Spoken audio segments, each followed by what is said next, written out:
Isang matinding pahayag ang ibinunyag ng isang geopolitical analyst. Nasa likod umano ng mga kilos para ma-impeach si Vice President Sara Duterte ang Estados Unidos. At ang layunin, hadlangan daw ang kanyang kandidatura para sa 2028 presidential elections. Narito ang balita ni Almar Forzuelo.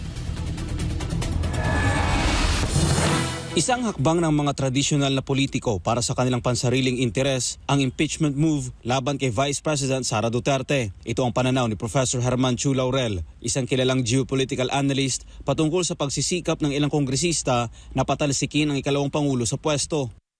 Thus, the impeachment of Vice President Sara is a quote-unquote marriage of convenience between the Trapos, who want to remain in power forever like Romualdez, and Uncle Sam, who wants us to be its forever vassal by destroying leaders not willing to serve its interests. Sa isang forum na inorganisa ng Asian Century Philippines Strategic Studies, binigyan din ni Professor Laurel na mga atake laban sa mga Duterte ay nagsimula matapos ang pagbisita ni Pangulong Ferdinand Marcos Jr. sa Estados Unidos.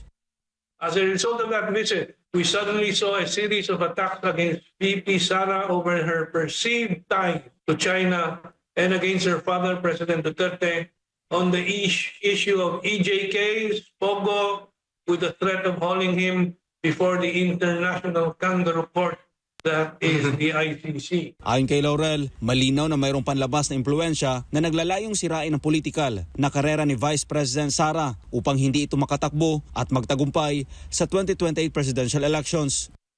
To us, here lies the real motive for Vice President Sara's impeachment. The Americans are the ones working behind the scene to wreak havoc on her political career, lest she restore our independent foreign policy should she become our next president in 2028. Sa kanyang pagtatapos, iginit ni Laurel na kung may dapat man umanong ma-impeach, hindi ito si VP Sara, kundi si Pangulong Bongbong Marcos Jr.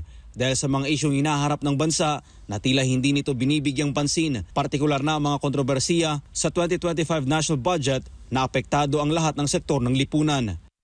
If there is anyone that should be facing impeachment, it is President Bongbong Marcos and his key henchmen for ruining the nation's unity, peace, stability, and economic health due to their massive plunder of the 2025 national budget that has enraged all sectors of Philippine society. Para sa Diyos at sa Pilipinas, kung mahal Almar Forzuelo, SMNA News.